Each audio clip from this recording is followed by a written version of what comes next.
Mirador, la plus grande tribune politique de la Guinée, l'habitacle de la pluralité des opinions. Mirador, le grand safari de l'investigation journalistique. Aboubakar.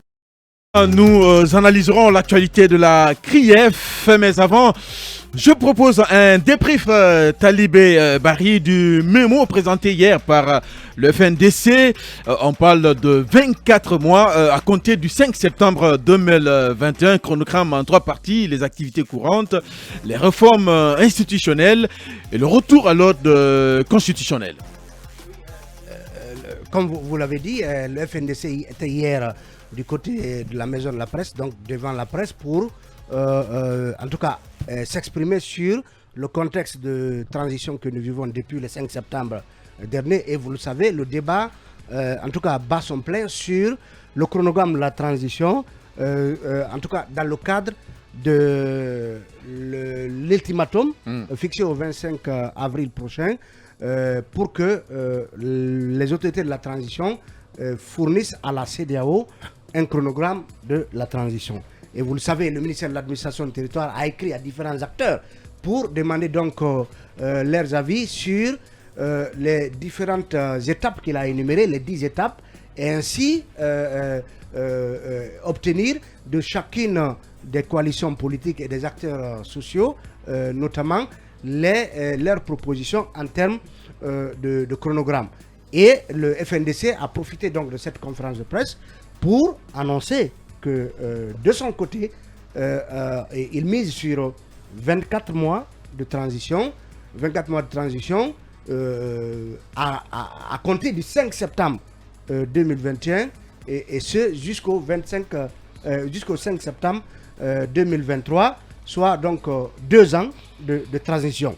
Et vous le savez, la situation est telle que aujourd'hui on vit un contexte de crise autour de ce chronogramme de la transition, puisqu'il y a eu beaucoup d'atermoiements d'abord autour de l'article 77 qui voulait que ce soit de commun accord entre le CNRD et les forces vives qu'on fixe la durée de la transition. Parce que quand on parle de chronogramme de la transition, c'est vrai, ce sont les étapes en tout cas consignées dans ce programme, dans ce chronogramme qui compte, mais c'est davantage la durée qui représente la pomme de discorde. Parce que le même FNDC, vous vous rappelez, quand a fuité dans la presse un chronogramme dit confidentiel qui prévoyait que la présidentielle se tienne donc en juin 2025, le même FNDC avait fait une déclaration et avait jugé authentique ce document et avait même précisé que le CNT en ferait son document de base quand il lui sera en tout cas opportun de plancher sur les questions majeures de la transition. Donc le FNDC en tout cas estime que cette transition ne doit pas dépasser 2 ans, et parce que quand on parle de la durée de la transition, beaucoup se posent la question de savoir s'il s'agit d'1 an, s'il s'agit de 2 ans, s'il s'agit de 3 ans. Est-ce que c'est 1 an, 2 ans ou 3 ans à partir de la date d'adoption du chronogramme en question? Est-ce qu'on va commencer, si ça devait être le 25 septembre, le 25 avril, est-ce que ça va être du 25 avril à, en tout cas, à la date qui correspond à 1 an ou 2 ans depuis l'adoption de ce chronogramme? Donc le FNDC estime que les 8 mois pratiquement déjà consommés seront décomptés dans la durée de la transition sur laquelle lui il table en tant que acteur donc social au compte de cette transition. Et vous le savez, c'est une question qui fait débat parce que entre temps on a vu dans la presse d'autres coalitions qui ont proposé bien plus 39 mois, 36 mois, d'autres encore 18 mois, et encore. Donc ça veut dire que la question elle reste en suspens, mais toujours est-il que le FNDC a jeté le masque. On sait désormais qu'est-ce qu'il entend en termes de durée de la transition, pas plus de 2 ans. Oui, par rapport à la sortie du FNDC, concernant la durée de la transition, vous le savez... Il faut rappeler qu'ils ne participent pas au cadre de concertation. Tout à fait, parce que le FNDC pose déjà des préalables pour sa participation à ces cadres de concertation. C'est vrai que le FNDC s'est beaucoup battu contre le troisième mandat. Et aujourd'hui, on voit également ce FNDC qui se bat pour justement que la transition en Guinée soit une transition réussie et imposée. Et dans ce sens, il a proposé 24 mois. Je pense que 24 mois, c'est raisonnable à mon avis, puisque pour un gouvernement de transition, je pense pas... On n'a plus 24 mois, alors on enlève les 8 mois, si on commence à compter à partir du 5 septembre. Oui, mais après la CEDEAO a proposé 6 mois à la Guinée, donc 24 mois, je pense que c'est suffisant. Si on a la volonté, on peut justement proposer quelque chose pour qu'on en finisse une bonne fois pour toutes avec la transition. La transition, c'est une période d'exception, mais on voit que du côté du CNRD, il y a un manque de volonté politique. On voit le CNRD patauger là-dessus jusqu'à présent.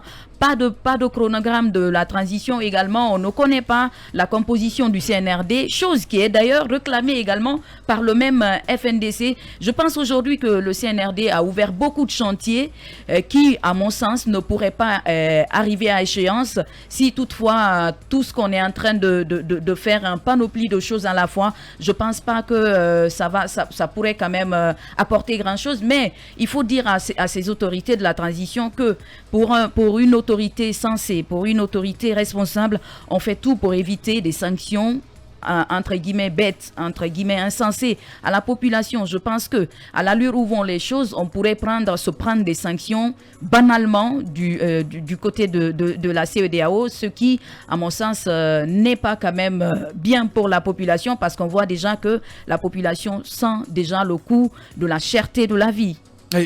Akoumba Diallo, on voit que tout le monde y va de sa durée, 2 ans, 3 ans, un peu plus. Et finalement, quelle est la solution pour justement permettre à la Guinée de fixer ou de trouver la durée de cette transition? La solution est entre les mains du colonel Doumbouya. S'il décide demain que la durée c'est 2 jours, ça sera 2 jours. S'il décide... Il suffit juste qu'il fasse une déclaration fiable. Ce soir, il sort à la télévision il peut prendre une ordonnance. Il décide que... Mais c'est contre la charte de la transition, l'article 77 de la charte, qui dit, on le sait, bon, on l'a répété ici, il faut un accord entre les forces vives et le CNRD. Une inclusivité. Hein. Oui. D'accord, mais êtes-vous d'accord? Oui. Êtes-vous d'accord avec moi qu'à un moment donné, on a violé ou tenté de violer cette disposition-là? Qu'est-ce qui empêche au colonel de décider, par exemple, de demander au CNT de réviser cette charte parce qu'elle est révisable? Ce n'est pas une clause d'éternité en ce qui concerne la durée de la transition. Alors, moi, j'aimerais quand même faire une petite proposition au colonel, ou en tout cas au CNRD. Vous savez que depuis un certain moment, il y a 2 grandes puissances qui ont changé leur loi en matière de sanctions qui visent des pays, disons, entre guillemets, non respectueux des principes démocratiques, ou en tout cas des pays qui ne seraient pas en mesure d'apporter le bonheur aux citoyens, hein, ou des pays dirigés par des jantes. Les États-Unis ont pris une loi qui s'appelle la loi Magnitsky du nom de cet avocat Sergueï Magnitsky, du nom de cet avocat russe qui est en prison, je crois, qui a été torturé et qui luttait pour la bonne gouvernance de la Russie. Alors, les États-Unis visent exclusivement, à travers leur loi, une sanction ciblée de personnalité par personnalité au niveau de l'oligarchie. La Guinée même, peut adopter cette loi, la loi Magnitsky. Oui, au niveau de l'oligarchie russe. Alors, une autre loi a été adoptée par l'Union européenne portant le même nom, la loi Magnitsky. Voilà. Mais cette fois-ci, cette loi de l'Union européenne vise des sanctions ciblées dans des États non respectueux des règles démocratiques. C'est-à-dire qu'au lieu de sanctionner, par exemple, toute la Guinée, on sanctionne des individus ciblés. Et cette loi de l'Union européenne, je crois qu'elle risque de s'appliquer à la Guinée si on est copé de lourdes sanctions de la part de la CEDEAO. Parce que les organisations internationales adoptent très souvent les positions des organisations sous-régionales.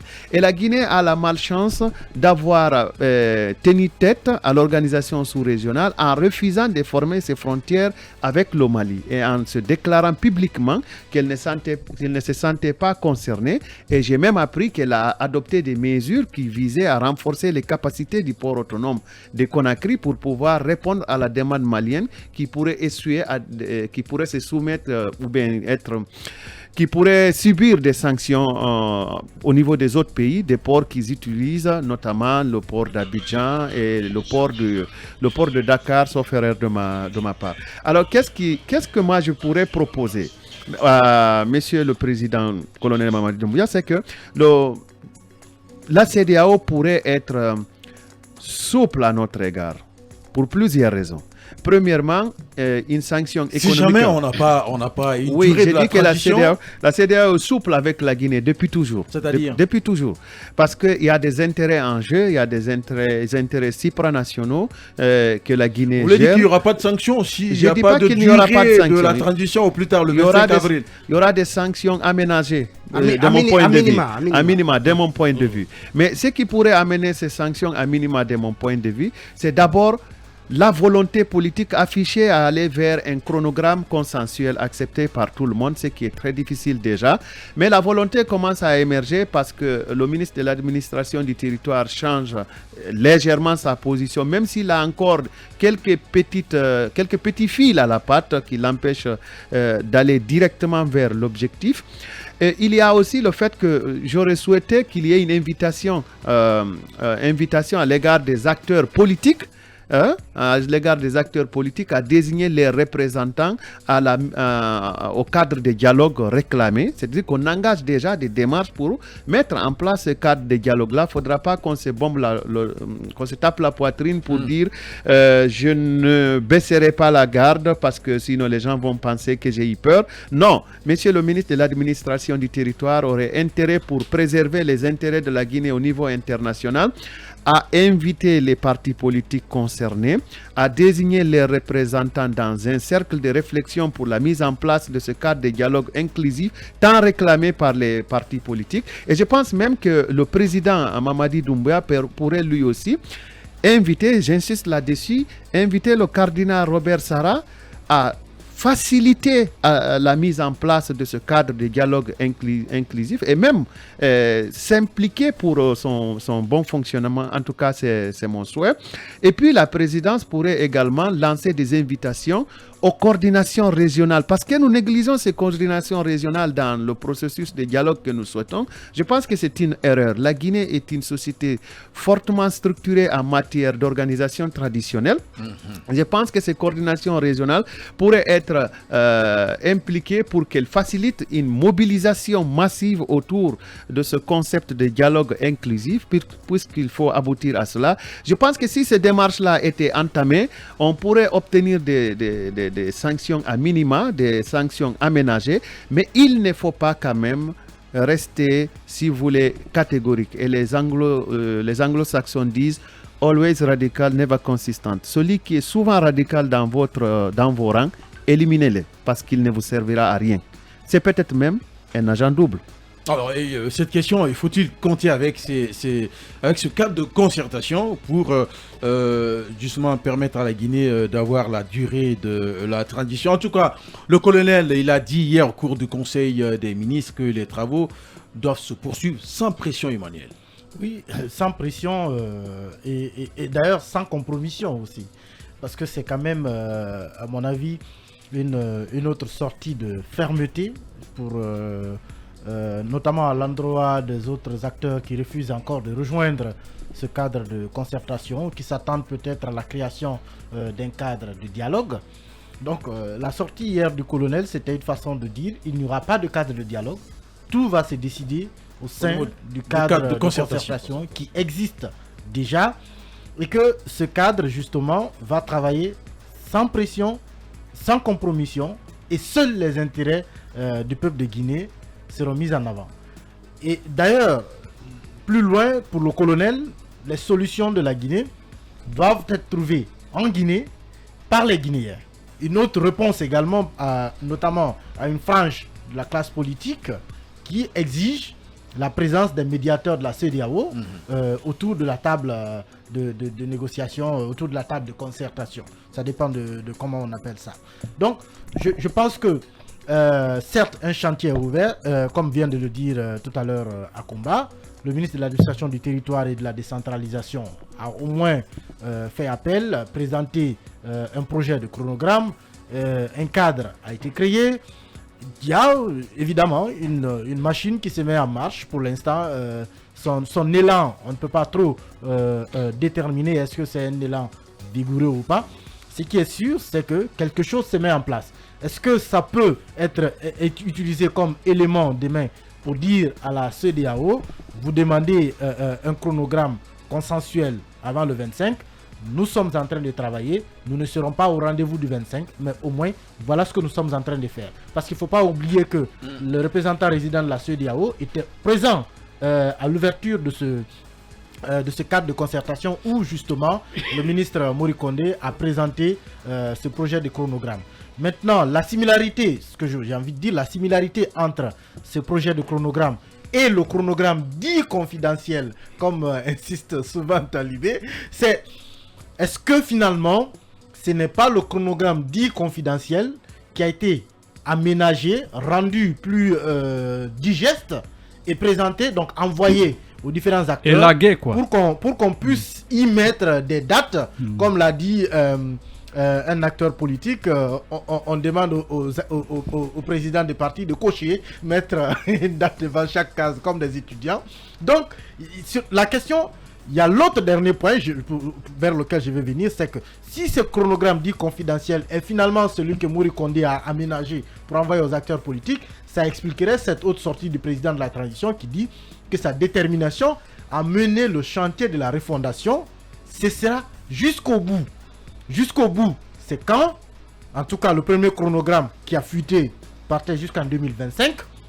Jusqu'au bout, c'est quand le chronogramme de Mori Kondé n'a pas donné de date. Il a demandé à chacun de proposer des dates et ça va arriver à son niveau. Il va lui sortir la quintessence, on suppose, des propositions qui vont lui être faites. Qu'est-ce qui nous dira que ça contiendra une proposition d'une partie de la classe politique ou en tout cas des forces vives? Qu'est-ce qui nous dira que ce n'est pas sa propre proposition finalement qui va être validée en utilisant le prétexte d'avoir consulté toutes les différentes parties? Pour l'instant, en tout cas, si le colonel veut aller jusqu'au bout de sa refondation, ça veut dire quelque part que notre chronogramme dit confidentiel n'est pas étranger à tout ce qui est en train de se dérouler en ce moment. Et ce chronogramme de Mori Kondé où il n'y a aucune date, où chacun va proposer sa date, et où ce sera à lui de dire quelle est la majorité, ou plutôt vers quelle date converge l'essentiel des forces vives, c'est lui qui le saura, parce que personne finalement ne verra forcément toutes les propositions de tous les acteurs qui participent à ces cadres. Pour l'instant, en tout cas, je pense que le colonel est en train de poursuivre sur sa lancée, comme quoi il n'y aura certainement pas de médiateur de la CEDEAO. On ne sera peut-être pas prêt le 25. Et surtout, il n'y aura pas de cadre de dialogue. Il n'y aura pas de cadre de dialogue. Oui. Donc, c'est une démarche de fermeté, encore une fois, à l'endroit des acteurs politiques et sociaux qui ne veulent pas venir prendre part à ce cadre de dialogue. Ça voudrait aussi dire peut-être en ricochet que peut-être que ce qui va sortir de ce cadre de concertation inclusif aujourd'hui qui existe et qui ne prend pas forcément en compte les grandes formations politiques, peut-être que ce qui va sortir de là sera déterminant pour la marche de la transition et que ce sera avec ou sans ceux qui boycottent. Enfin, je voulais justement ajouter que cette façon de toujours poser son veto dans tout ce qui se passe, je pense que la Guinée est comme une institution morale et sa gestion implique, suppose qu'il faut impliquer toutes les composantes de la nation. Ce n'est même pas quelque chose à négocier, mais c'est ce qui se doit. On ne peut pas quand même continuer à écouter le colonel observer justement de la fermeté dans sa façon de parler. Lorsqu'il dit que le cadre de concertation est le seul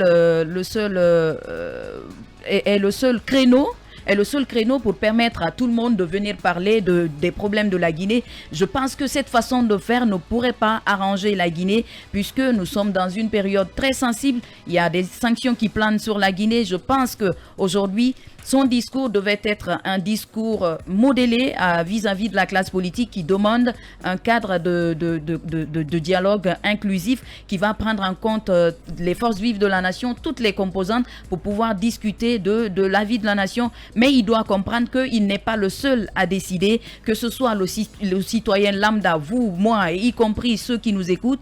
Nous avons quand même notre partition à jouer dans le cadre de cette transition. D'accord. Mohamed Kaba, la durée de la transition, la question qui divise, selon vous, quel est le meilleur cadre justement pour permettre à la Guinée enfin de fixer et de connaître la durée de la transition? Oui, c'est la question qui divise, mais acceptez que je lise ce pan de cette déclaration ou de cette tribune du FNDC où le front appelle au sens de responsabilité du CNRD. Le CNRD ne doit pas continuer à rester sourd aux appels des Guinéens et de la communauté internationale en faveur d'un retour à l'ordre constitutionnel à travers un chronogramme sérieux, crédible et consensuel. Chercher à distraire le peuple de Guinée et la communauté internationale à gagner du temps dans le dessein de rester longtemps au pouvoir n'aidera pas le colonel Mamadou Doumbouya et son CNRD. Ça résume tout, l'Ankorman. Aujourd'hui, c'est un peuple qui est mécontent. Aujourd'hui, c'est un peuple qui se pose des questions. Ça dépend. Attention. Non. Il faut relativiser. Attention. Non, vous savez, si on ne dit pas des vérités crues au CNRD à la junte, on passera autrement dans cette situation. Tu n'es pas politique, toi. Je ne suis pas politique. Journaliste. Mais il faut. Et citoyen, mon avis compte. Mais ce que j'ai dit, doyen Dia, sortons de l'éthique et de cette déontologie. Je ne suis pas dans la diffamation. Mais il y en a qui sont contents, il y en a qui comprennent. Je vous dis qu'aujourd'hui, le peuple se pose des questions. Est-ce que c'est le même colonel du 5 septembre? Non. Le peuple est anxieux. Le peuple est anxieux. Mais des Guinéens se posent des questions, pas le peuple. Voilà. Le Guinéen. D'accord. J'accepte. Le Guinéen se pose des Guinéens. Le Guinéen se pose des questions. Des Guinéens. Des Guinéens. Oui. Il faut relativiser. J'accepte. Des Guinéens se posent des questions. Voilà. Des Guinéens sont mécontents. Des Guinéens estiment aujourd'hui, est-ce que c'est le même colonel du 5 septembre? Par contre, il y en a qui sont contents. Mohamed, ce n'est pas le même colonel. Hein? Voilà. Je prends la responsabilité. C'est ce que j'ai dit. Mais comme j'ai été censuré à gauche, j'accepte. Par qui? J'accepte. Le colonel du 5 septembre a subi une forte mutation. Ce n'est pas le même colonel. Qu'est-ce qui a changé? Mais attention. Le discours a changé. Les actes ont changé. Il devient très très muscleux. Le discours a changé. Il devient très très muscleux. Mais j'ai envie de dire, je crois aujourd'hui à cette partie toxique dont dénonçait le FNDC. Au départ, je n'étais pas du tout d'accord. Mais cette partie toxique qui est auprès du colonel ne doit pas l'enfoncer dans un trou. Parce qu'on n'en a pas besoin. Après 7 mois de transition, il n'y a aucune visibilité. Et puis le FNDC affirme la crédibilité minimale du CNRD passe de prime abord par la publication de la liste des membres qui le composent. Mais je vois aujourd'hui... Je suis content que tu apportes de l'eau au moulin du FNDC. Non, je suis objectif. Donc tu es l'un des contempteurs. Non, je suis objectif parce que j'ai très bien lu. Qui pour toi n'existe que dans nos studios.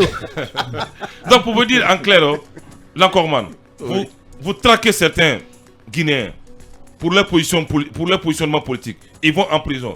Vous ne les associez pas à la mise en... Vous ne les associez pas à la mise en place, à l'élaboration d'un chronogramme ou d'un projet de chronogramme. Mais vous voulez... Vous parlez de... Qui est traqué? Vous parlez de qui? Vous voulez? On n'est pas sur Alpha là, où les Gawal étaient en prison. Laissez-moi parler de doyen. Non, je ne peux pas te laisser dire des choses. Mais Mohamed, qui n'est pas associé justement au processus? Les acteurs politiques. Quels acteurs politiques? Ils sont ignorés. Vous les connaissez tous. Il y a l'ANAD, ils sont connus. Non. Les deux principales coalitions politiques. L'ANAD est aujourd'hui ignoré. Les trois. L'ANAD est ignoré aujourd'hui. Le MPG est ignoré. Attention. Ce sont eux qui se sont plutôt retirés. Très bien. Voilà, ils se sont... Mais vous n'avez pas été associé. Vous n'avez pas été associé à cuisiner et à faire une sauce. Mais pourquoi est-ce que vous êtes obligé de manger cette sauce? Non. Ils ne sont pas obligés d'assister à ce que j'appelle vraiment ce semblant de cadre de concertation. Les bonnes choses que madame te fait à la maison. Attention. Tu es assisté à la ce que je veux dire. Oui, mais Talibé, on ne peut pas aller dans un restaurant demander l'ingrédient. Ce que j'ai envie de dire, là, très sérieusement, on ne peut pas ignorer actuellement les acteurs politiques guinéens. ceux qui disent cela au colonel sont en train de le tromper sur toute la ligne. Mais personne ne l'a dit. Non, mais c'est un secret de polichinelle qui sont mis à la touche. Mais pourquoi cette classe politique n'est pas présente justement au cadre de concertation? Cette classe politique n'est pas dans ce cadre de concertation parce que l'idée selon laquelle il faut exclure tous les anciens ou tout ce qu'ils estiment être vieux et politiciens. Non. Je vais vous dire. Non, il faut ce que vous ne voulez pas comprendre. Ce que je dis aujourd'hui, vous me donnez raison. Ça a tout l'air, cette idée d'exclusion de tous les ténors de la classe politique guinéenne. Vous allez me donner raison, c'est pas aujourd'hui. Donc, tant qu'on est sur cette lancée, le colonel, on ne verra pas le bout du tunnel. Proposer un chronogramme à la CEDEAO, même si ce chronogramme n'est pas tenable, mais en fin de compte, nous ne sommes pas des dupes. Mohamed Djambale, est-ce que cette classe politique, en tout cas cette partie de la classe politique a commis une faute de sombrer dans une litanie? Mais M. Jakaria, avec la permission des composants, cette classe politique a commis une faute stratégique. C'est-à-dire qu'au lendemain du 5 septembre, avant même d'acquiescer vis-à-vis du coup d'État et du meneur du coup d'État, fallait que cette classe politique fasse asseoir Mamadi pour lui dire maintenant tu as pris le pouvoir, nous on voulait qu'Alpha Condé parte, mais on le gère comment, on le partage comment? Cette classe politique n'ayant pas fait cela, elle a commis une faute que je dirais même qui va se retourner contre elle. J'espère ne pas avoir raison, mais ce qu'on peut dire au colonel Mamadi Doumbouya, et je suis très friand de Roba Green, je répète ça aussi, peut-être que le pouvoir, on le désire, on le conquiert, on l'exerce et on s'en protège. C'est Robert Greene qui l'a dit. Le colonel doit se protéger contre le pouvoir qu'il exerce lui-même. Et d'ailleurs, il doit s'atteler à la démonstration de sa bonne foi. Et cette démonstration n'est aisée que pour des personnes qui s'attellent à la clarification à la fois des propos et des actes. Il faut qu'il nous donne une clarification sur le chemin qu'il est en train d'emprunter, parce qu'il y avait plusieurs chemins devant lui. Et dans nos forts préjugés, moi en tout cas, je pense qu'il a emprunté un chemin qui ne serait pas fiable, louable et qui pourrait le faire rester dans l'histoire de la Guinée. Alors parlons de cette classe politique, Mamadou Dian. Est-ce qu'elle n'est pas en train de sombrer dans une litanie Disons qu'il faut d'abord qu'il y ait des concessions de part et d'autre, donc à la junte de lâcher du lest, mais aussi à la classe politique de ne pas toujours privilégier la politique de la chaise vide. Mais qu'est-ce qui va changer d'un cadre de concertation à un cadre de dialogue? Il y a d'ailleurs Nene Moussa Malaya que j'ai écouté, parce que pour lui, cadre de concertation, cadre de dialogue, c'est blanc bonnet, bonnet blanc. Maintenant, du côté de l'ANA, des autres, ils disent non, ils donnent la priorité à un cadre de dialogue. Donc, dans cette guerre de sémantique, je n'aimerais pas entrer dedans. Je ne suis pas un politique. Maintenant, par rapport toujours à cette transition, je crois que déjà il y avait eu des mémos déposés au niveau de M. Mori Kondé au lendemain de la prise du pouvoir, où il y a eu des propositions de date. Donc, il revient au CNRD de potasser cette compilation-là par rapport aussi à ce que vient de proposer le FNDC, ces objecteurs de conscience qu'on salue au passage pour la lutte qu'ils ont menée contre le 3e mandat et jusque-là, pour nous trouver enfin, comment dirais-je, un chronogramme. Parce qu'il faut un chronogramme qu'il soit de 5, 4, 2 ou 15 mois. Il faut que le CNRD lève le voile sur ça maintenant. Il faut dévoiler le chronogramme. Ça ne sera pas la fin du monde. Maintenant, même sans cette classe politique qui... parce que nous sommes à 72 heures du deadline de la CEDEAO. Je vois mal ces gens revenir autour de la table. Comme je vous ai dit, ils avaient déjà fait des propositions au lendemain de la prise du pouvoir par la junte. Ça y est là-bas, il y en a la Corée de Mamadou Sylla, entre autres. Chacune de ces coalitions avait proposé un calendrier. Il faut s'en référer avec ce que vient de donner le FNDC pour trouver une date. À partir de là, je crois que les gens pourraient revenir encore autour de la table du dialogue dans les prochains jours parce que ça ne nous arrange pas qu'il y ait, comment dirais-je, cette crispation politique. Maintenant, de là à dire que la Guinée, c'est pour les politiques, je crois, il faut sortir de ce prisme-là. Parce que quand on a l'impression que, comment dirais-je, c'est un gâteau à partager entre politiques, la société civile, quelque part, est reléguée au second plan. Est-ce que vous voyez? Oui. Alors que nous sommes tous des Guinéens. Maintenant, les politiques, c'est eux qui combattent, ils vont, comment dirais-je, ils gèrent l'État. Si Alpha avait bien géré la Guinée, il a très bien géré. Est-ce que Mamadi Doumbouya serait là? Si Conté avait bien fait, c'est Dadis qu'on verrait ici ou Sekouba? Il faut se dire la vérité, Zakaria. Voilà. Mirador, on égrène.